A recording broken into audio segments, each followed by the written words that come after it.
Welcome to the Living the Dream podcast with Curveball. If you believe, you can achieve.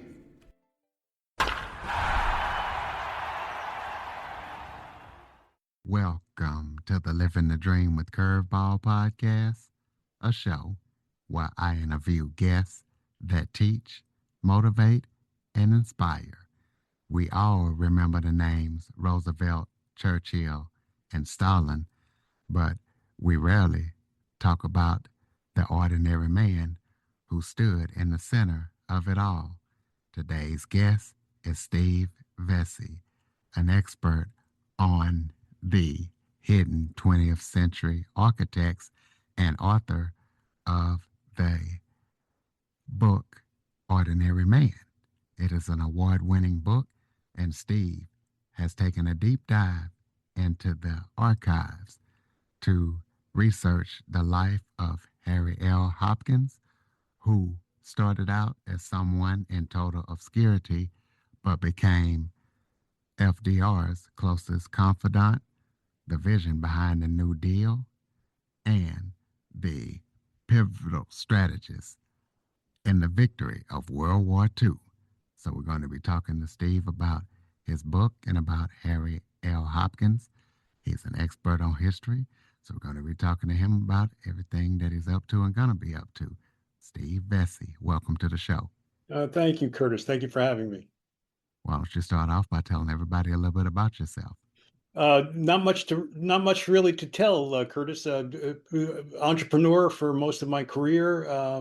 Decided somewhere along the way that I was passionate about history from early 20th century primarily. And as part of that process, gave talks on various events and people and issues that occurred pretty much from 1900 to 1970. And while doing those talks, I was asked to do a talk on Harry Hopkins. And as I said to you, I spent most of my career as an entrepreneur. So this was a passion of mine. But when I did a deep dive into Harry Hopkins, I was really inspired to write his story and to try to tell his story well. So I started out writing a TV series. Wanted to write a movie, turned into a TV series, and then ultimately wrote the book One Ordinary Man. Well, tell listeners who Harry L. Hopkins was and why was he such an important World War II figure that people have never heard of? Yeah, Curtis, it's really interesting. Every time I say to someone, do you know Harry Hopkins? They say, yeah, I've heard of him.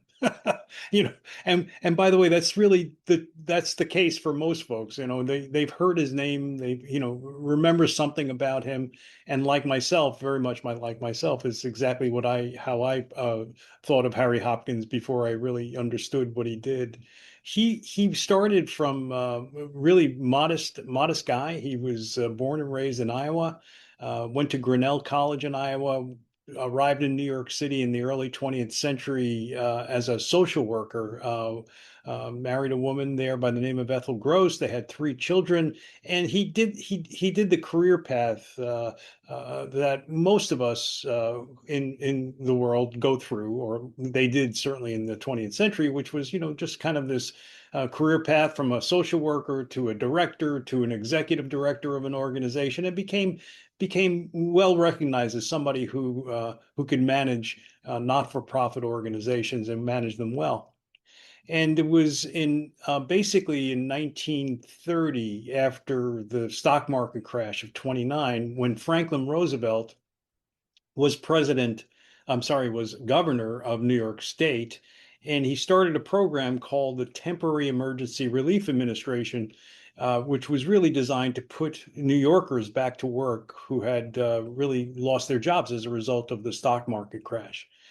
And Harry Hopkins was the guy chosen to run it. He was the executive director, and he did it. And then, of course, Franklin Roosevelt became president. And 4 days after he became president, Hopkins arrived in Washington and pitched the idea of something called the Federal Emergency Relief Administration. And the Federal Emergency Relief Administration, also known as FERA, F-E-R-A, that he became the executive director of that as well. And so 60 days later, after that was, he arrived on March 7th. 60 days after that, Congress appropriate or allocated rather $500 million, and off they went. And the goal of the Federal Emergency Relief Administration was to put people back to work in the states. So they would give money, they would allocate money to the states, and the states would use that money to employ people. This was at the height, right, Curtis, of the Great Depression. So there were 25 million people unemployed on. By the way, the population in those days was about 130 million Americans. So there was about 25 million people unemployed, 13% of the working population, and uh, they began the process of putting people back to work using that capital that Congress had allocated. Well, talk about the spark that, you know, got lit up in you when you were preparing for a Florida presentation that made you realize this has to be a 600-page novel. This can't just be a talk. Well, the truth is, Curtis, I never anticipated it being 600 pages. I was really just trying to tell the guy's story well. The spark that drove me to kind of go forward, there was a number of them in his story that really inspired me and motivated me to tell it. He was divorced, and you'll understand in a second how this was one of the sparks.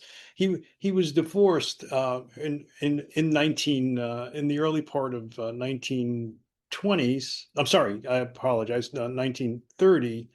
And he married a woman by the name of Barbara Duncan, his second wife. He adored her. They really had a wonderful marriage and relationship. But in 1937, she died of cancer, and it happened suddenly. She was a very young woman, and then 3 months after that, he was diagnosed with cancer as well. And it was that process of going through that grief and him experiencing the same sort of devastating, truly devastating illness that really inspired me to dig deeper into his life because of all he had accomplished after that. So this was in 1937. He died 8 years later in 1946, about 9 years later. And it was really the beginning of 1938 when all of this happened. And he worked and helped put together all of the allies that won World War II, not only put them together, but hold them together while he was terminally ill for the entire 8 year period. And he suffered from malnutrition pretty much his entire life. And ultimately, when he died in January of 1946, he died in a hospital because he was unable to process iron uh, through his body. So it was this incredible grit that he had, this incredible intelligence that he had, this incredible uh, understanding and belief in what made America work and what made America really truly the beacon it was in those years. That was the thing that really motivated me to say, hey, this story needs to be told. Well, how did an ordinary social worker from Iowa go to living in the White House and being FDR's most closest confidant? Curtis, that's the story. That question, the answer to that question is the story, as a matter of fact. So the guy, he had incredible emotional intelligence. He understood people extraordinarily well, and he also had a remarkable intellect. In fact, there are so many stories of him during the war. He was responsible for the program called Lend-Lease, which was the program where we gave actually enabled sent supplies and ammunition and anything you can imagine actually to our allies who were in those years incapable of paying us for those items. and he was responsible for moving all of those goods, and many of them, as I'm sure you know, Curtis, as we were moving them from the United States over to Great Britain, it was the Battle of the Atlantic, it was called, and German U-boats were sinking many of those ships that carried those goods over to. They were just sinking them in the Atlantic, and he was able to tell people when he visited the map room in the White House. By the way, Franklin Roosevelt and Harry Hopkins were the only two civilians, non-military people who were able to visit that room. When he would walk in there and they would say, "Hey, we lost the Indian Arrow today," he actually he would remember and somehow remember of all of the supplies, all of the ammunition, all of the goods that we were sending on hundreds, if not thousands, of ships. He was able to tell them what we lost from the Indian Arrow. I mean, he carried that information around in his brain, and had this remarkable ability to recall facts and to organize those facts into something pretty amazing. So that was who he was. Talk about the levers Hopkins pulled behind the wizard's curtain to help America survive the Great So Depression. yeah, there's so many, Curtis. He was there when Churchill needed the United States the most, and during the really truly during the darkest days for Great Britain. It was the Nazis were across the Channel. They were preparing to invade Great Britain. Great Britain was the last standing democracy in the United States. There was the last standing democracy in the world, not the United States.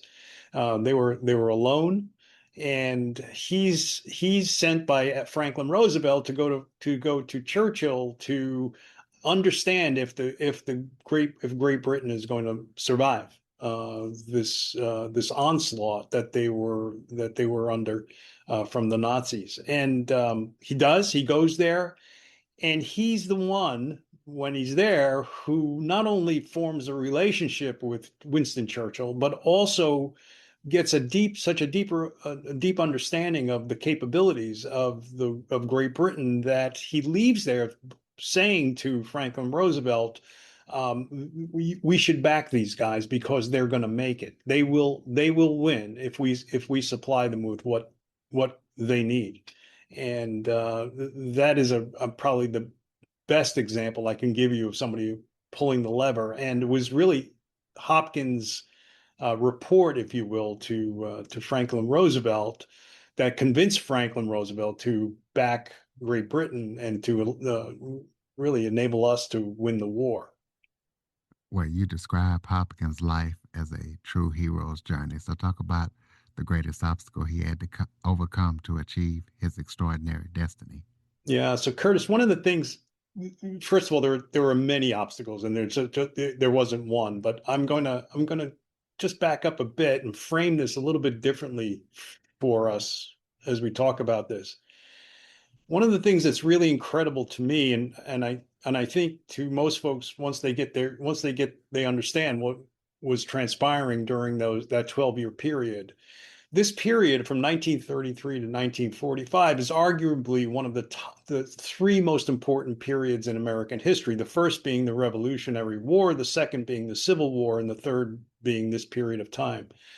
And the reason it is one of the three most important periods is because during this 12-year period, there was two, not one, but two existential threats to the United States. The first existential threat was the Great Depression. And, Curtis, I don't know about you, but I know when I was growing up, I learned about the Great Depression, and I thought I understood it, and I thought I knew it. But the truth is that I didn't. It was far worse than I ever imagined, far worse than I ever knew.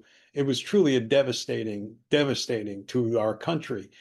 And it in many ways, not just economically, in many ways, it tested our entire country over more than several years, whereby our country really had to figure out a way to survive, not only country, but also as a democracy. And that threat, that existential threat, was one of the threats that Harry Hopkins, because of his programs and because of the program specifically that I mentioned to you earlier, FERA, and because of the Civilian Works Administration, and because of the WPA, which is probably the most famous program he was associated with. Because of those programs, he helped America find its voice again and find its footing again. And so that was the first part of the 12-year period. And then almost immediately on top of that, almost immediately behind that, was, of course, World War II, the rise of Nazi Germany, the rise of fascist Italy under Benito Mussolini, and of course, World War II. And so these two, arguably two of the worst existential threats our country has ever faced, back to back, he's in the middle of it and executing on programs and policies and ideas that ultimately not only led the United States out of the Great Depression, but also helped it to defeat fascism, and also helped it, of course, to win World War II. We'll talk about how you balance your background as a CEO with the creative discipline to write an award winning biographical epic. So I don't. It's a good question, Curtis, but I don't see it as being connected. And I know that might sound kind of silly to you, but it's true. I don't see it being connected. My business background and this experience of writing this is really not connected. It's more connected to my passion about this period of history and what happened to America and to our country and our people during that time. That's probably more what what drove the process. As far as the writing goes, I basically wrote a screenplay first, or at least I thought I was going to write a screenplay. It turned out to be a 12-part TV series. When I brought the TV series to folks in Hollywood, they asked, "Where's the book?" And of course, there was no book at that time. So ultimately, that's what caused me to write the book. Now, of course, the TV series now is, by the way, 9 parts, not no longer 12 parts, and but the book was really written after the TV series was written. Let's take a quick break. In Kansas, blind vending operators are vanishing without a trace. No bodies, no witnesses, only silence. Detective Michael Miguel thought he had seen everything, but this case pulls him into something far darker, a web of institutional corruption so deep it was never meant to be uncovered.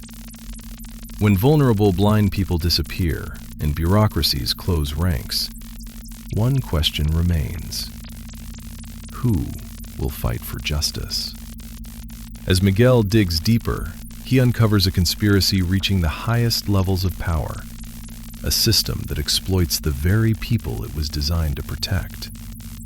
The truth is buried in paperwork, hidden behind closed doors, guarded by those who have everything to lose.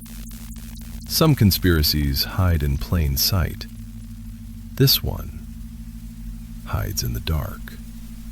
Iron Cane Media presents The Blind Conspiracy, written by Mikhail Battles Sr., available now on Amazon. Well, I know that Hopkins dealt with Churchill and Stalin. So talk about what your research and what your novel reveals about that high stakes global relationship. Yeah, there was so much. Probably the one dynamic that really stands out for me was how much the balance of power shifted during the war, from the start of the war into the America becoming obviously involved in the war, and of course Russia being involved in the war. And initially Great Britain was the British Empire. Great Britain was thought of as certainly one of the top leading countries in the world. Winston Churchill was representing as prime minister, was one of the most formidable leaders in the world. And as we know, he was legendary for sticking with it while everyone around him was surrendering to the Nazi onslaught. He stuck with it, and his grit brought the British through. But that said, as time went along, from 1941, of course, December 7th, we joined the war after Japan bombed Pearl Harbor. What happened was, as the relationships between the two giant countries of the United States and the Soviet Union, giant relative to, by the way, relative to Great Britain, Winston Churchill became a junior partner, if you will, in the partnership of these three countries and these three leaders. And it was clear, because of the U.S., our ability to produce goods and produce ammunition and to produce tanks and guns and ships and all of the things that obviously our allies needed to succeed against the Nazis. It was clear that the United States was the leading organization, in fact, leading country. In fact, it was Joseph Stalin who said that without the U.S. production, we would not have won the war. And second, of course, because of just the sheer amount of resources and people that the Soviet Union lost. I mean, by the end of the war, I mean, the estimates are actually higher than what I'm about to say, but during the war, it's estimated that the Soviet Union lost 25 million people. So it was that investment of resources and people, and of course the U.S. production, that really pushed Great Britain and the British Empire into the back seat, if you will, of powerful nations. And that probably was the thing that really stood out to me as time went along. And by the way, Churchill knew it. That was he actually told his wife that he said he was between two giant beasts, the elephant and one waxing eloquent one night. He's telling her that, and he said, "I feel like we are the little donkey who knows our way home," And so he knew that he was really losing power and prestige as the war went on, because they just did not have the resources, they did not have the manpower, they did not have so much of what America was investing in, and what the Soviet Union was giving to the war effort. Well, why do you think the story of the greatest generation still deeply resonates with audiences today? And a really good question. And by the way, a real surprise for me, Curtis. I never wrote this because there was some message I was trying to deliver. It was more truthfully, about just telling this guy's story well. However, what's happened is it seems to resonate a lot with people because of the question you just asked. What is it about this greatest generation? And there is something about it. And what it is, and I'm pretty certain of this, what it is their behavior. They behaved within the confines, if you will, or within the throes of these existential threats that I mentioned to you earlier, the Great Depression and World War II.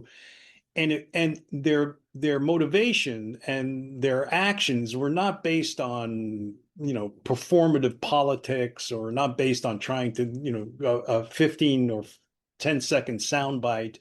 Though by the way, they did go to the press. They were interviewed all the time by the press. What they were really doing was they were doing what I call their duty. And their duty, the way they perceived it, was to act for the benefit of the United States, for the benefit of Americans, to really ensure that they were acting for the greater good. So the greatest generation, when you think of the greatest generation now, certainly now when I think of the greatest generation, I think the thing that defines them is their sense of duty, which I don't certainly I don't sense today in our world today. There's you don't sense, I don't see that very often. It's there for sure in some cases, but I don't see it very often. But back then, I think the greatest generation had this sense that we have to do this for the greater good of our country and the greater good of the world. So I think that's the answer to that question. What is one historical fact that surprised you about the FDR era during your years of research? Yeah, fascism is the one historical fact that really surprised me. So it's a little known fact, and by the way, I mean there are people who know this, but generally people, most folks don't appreciate the fact that when Franklin Roosevelt came to office in 1932, fascism was on the rise throughout Europe, as we know, with Benito Mussolini and with Adolf Hitler as examples, but it was also on the rise here in the United States. And there were people here in the United States who were actually encouraging Franklin Roosevelt to scrap the Constitution and become a dictator during those years. And he refused to. He did not. And he, in fact, famously said to one of his associates, he said, "If I do that, I will become the last president the United States ever has." And so he didn't. That really is one of the things that kind of caught me and captivated my attention and captivated my imagination. Right, that little known during this era was this movement, if you will, this appeal. Fascism had an appeal to folks who were going through, again, back to the Great Depression and the existential threat, going through this devastating time of the Great Depression. It was appealing to think that there would be one person who could help them through these catastrophic events. And in fact, by the way, another interesting part of this was that the U.S. press, there were some in the U.S. press, some of the major papers actually advocated advocated for dictatorship. So that's probably the one thing. What do you hope modern readers take away from the life of Harry Hopkins regarding the power of grit and individual impact? I think you just said it. That's what I hope people take away from it. I think if I could summarize it, it would be that someone who has moral integrity and who acts from a sense of duty for the greater good of our country and for our world can do remarkable things in spite of their own deficiencies or obstacles that they have to overcome, their own personal obstacles that they might have to overcome, like, of course, thinking about Harry Hopkins' illness. Even at that, this man, with all he had to overcome, was able to truly change the trajectory of our country and change the trajectory of the world for the greater good, right? For the betterment of all of us. Is it perfect? No, it's not, but it's been pretty decent ride since the end of 1945 up to the present. We've had a relatively stable and a relatively peaceful world. That's not to say there hasn't been a conflict, but no conflict has ever so far, at least, has been on the scale of World War II. I mean, that was just, it was awful. It was just remarkably bad. Tell us about any upcoming projects that you're working on that listeners need to be aware of. Another book is in the mix. I'm working on it now. It's a similar sort of story. It's about a man who, again, lost to history, who had a profound effect on our country, and it's hopefully will be as interesting and as well thought of as One Ordinary Man. All right, that website to keep up with everything that Steve is up to is stevevesce.com. Yes, So close that's us out with some final thoughts, maybe if there was something I forgot to talk about that you would like to touch on, or any final thoughts you have for the listeners. No, Curtis, I thought the questions you asked were really very thorough. I guess the thing that I would hope that folks would recognize is that history doesn't necessarily, as by the way, Mark Twain said this, history doesn't necessarily repeat itself, but it certainly does rhyme. And there is inside of the Hopkins story and inside of America's story from 1932 to 1945, that really critical period of our history, there is so much there in terms of what we experience as a country, who we are as a country, and what we can be as a country. So I think that's probably the thing I would like to leave folks with.